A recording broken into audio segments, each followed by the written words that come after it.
Prime Minister Narendra Modi is all set to celebrate his 75th birthday on September 17th, less than 2 months from now. Here in Pakistan, one may wonder why Mr. Modi's birthday has become a topic worth a vlog. It is because in India, sometimes crossing the 75th year mark of your life becomes a political issue, as in the case of Indian Prime Minister, whose age is the focus of debate in the mainstream media there. The Indian media is rife with speculations whether Mr. Modi would retire from politics at the age of 75 or not. There are cheerleaders for both pro and anti-retirement point of views. But the question is, why this debate? What does it indicate? What it means for Indian politics?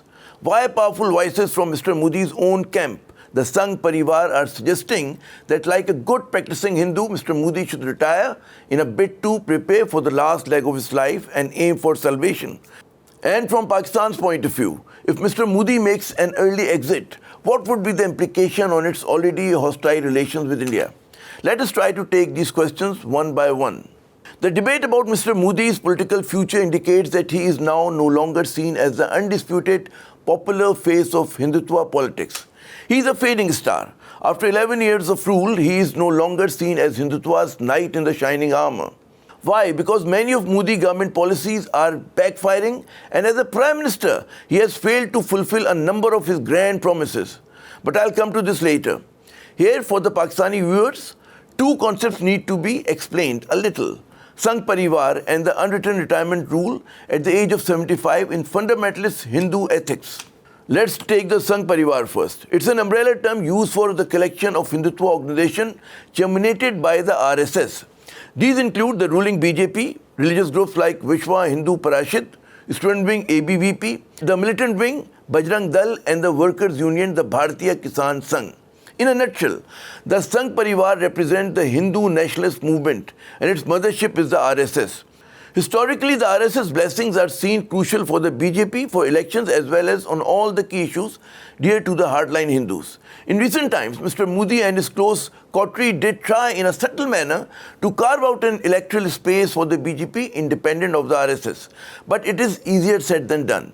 Observers say that Mr. Modi's visit to the RSS headquarters in Nagpur this April, after a gap of 11 years, was an attempt to improve relations with the mother organization. Coming to the unwritten retirement rule at the age of 75. According to Puritan Hindu ethics, when one attains the watershed Vedic mark of 75, the world should be renounced.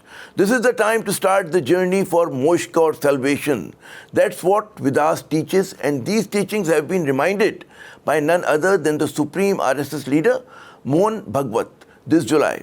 Mr. Bhagwat, while speaking in Nagpur at a book launching dedicated to the late RSS ideologue, M. Pingle, said that when you turn 75, it means you should stop and make way for others. The RSS chief quoted Pingle as saying that if you are honored with a shawl after turning 75, it means that you should stop now. You are old. Step aside and let the others come in. An interesting and sensible concept. The aging Pakistani politicians should also borrow a leaf from this and think of retiring. But this is a topic for some other day. Back to India, where the RSS Supreme Leader Mr. Bhagwat himself would turn 75 on September 11th, just 6 days ahead of Mr. Modi.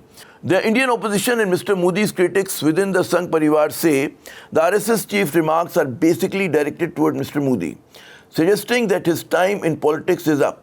However, Mr. Modi's fans want him to carry on. One may call this an irony for Mr. Modi because he himself and the RSS made the retirement rule hand in hand. Mr. Modi forced retirement on veterans like L.K. Advani, Murli Manohar Joshi, Jaswant Singh and many others. Now all eyes are set whether Mr. Modi would walk the talk. When Union Minister Rajnath Singh was asked about the retirement rule, he claimed that it was never decided. The Indian media quoted him as saying that you can write in bold letters that no such decision was made. Singh said that he was the party president at that time and he knows what he's talking about. Isn't the difference of opinion between the RSS leaders and the BJP ruling coterie indicate that this divide would sharpen in the days ahead? Who will prevail remain a question, and let's not speculate about it. As far as the Indian Constitution is concerned, it does not specify a maximum age limit for the Prime Minister. There is no retirement age mentioned in the Indian Constitution. Congress leaders, however, say that indications are clear that the current dispensation will be exempted from the 75 8-year age limit rule. Here we must try to understand the broader context of the RSS chief's remarks. According to the Indian media, ties between the RSS and the Modi government had been tense since the run-up to the 2024 elections. BJP President JP Nadda's remarks created this gulf between the two when he said that his party didn't really need the RSS. He had said that the BJP has grown and is now more capable. Nadda continues as a BJP head even after his term ended more than 1.5 years ago, because of the differences in who would lead the party next. The big point: political pundits say that this debate about the retirement age is just a pretext to put Mr. Modi on the back foot. The real issue is not his age, but the fact that many in the RSS and the BJP have realized that Mr. Modi cannot be their future because of his failure to deliver on many fronts. All political animals know that ideological movements hold their vision and targets dearer than individuals. If an individual, no matter how big, becomes a liability, he is shed like a dead weight. For the ideologues in the Sangh Parivar, the focus is to consolidate power than keeping Mr. Modi as Prime Minister, who has lost his charisma and control. They see him cornered from where it appears almost impossible to bounce back.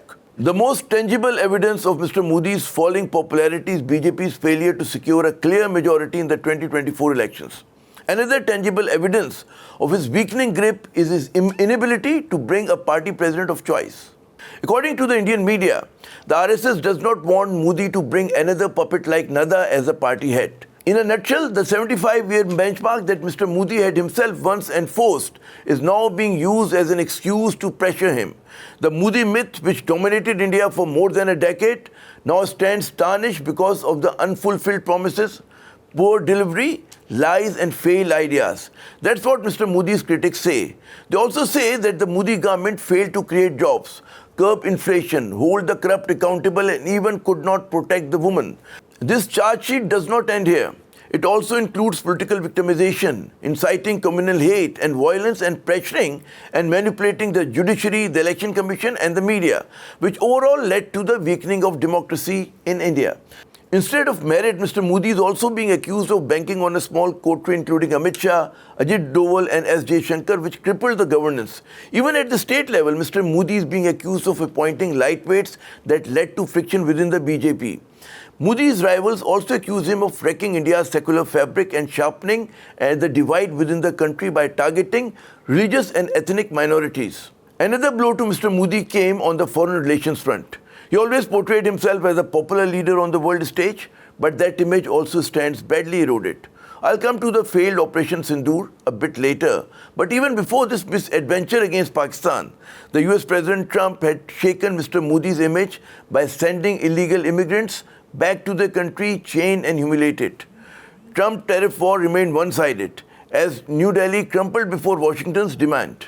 For many Indian foreign policy experts, Mr. Modi's silence on Israeli atrocities in Gaza also hit India's image.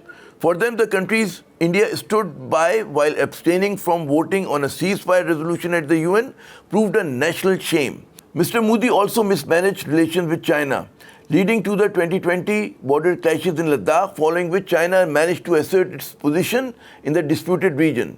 Since then, China has only advanced and consolidated its grip there and successfully contained and brushed aside India on many other diplomatic fronts. But the biggest foreign policy setback for Mr. Modi came when no country bought New Delhi's allegations that Pakistan was involved in the Pahalgam incident.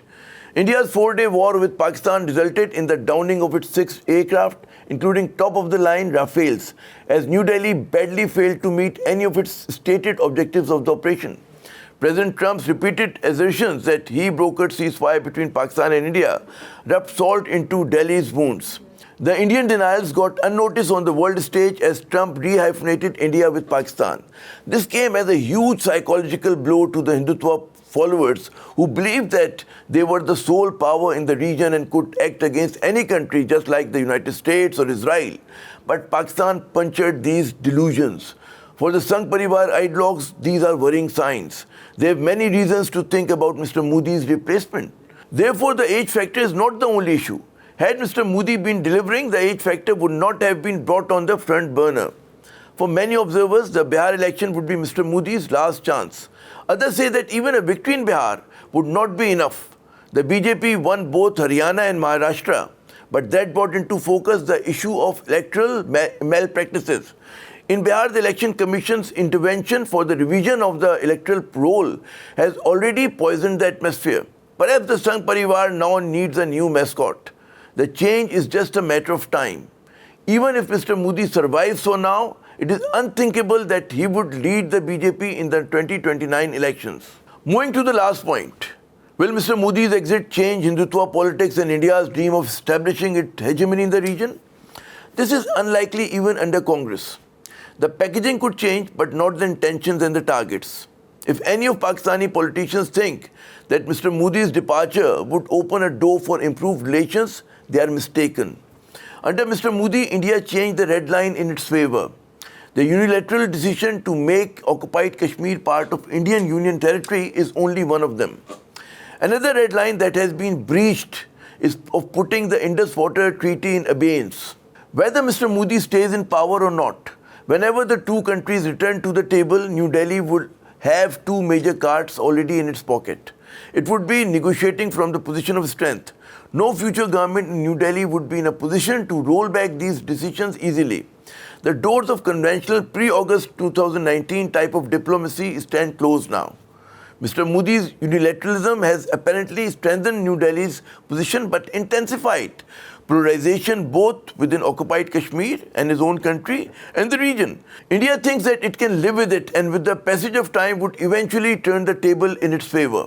Pakistan faces a grim challenge. Begging for talks with New Delhi is not the solution, not an option.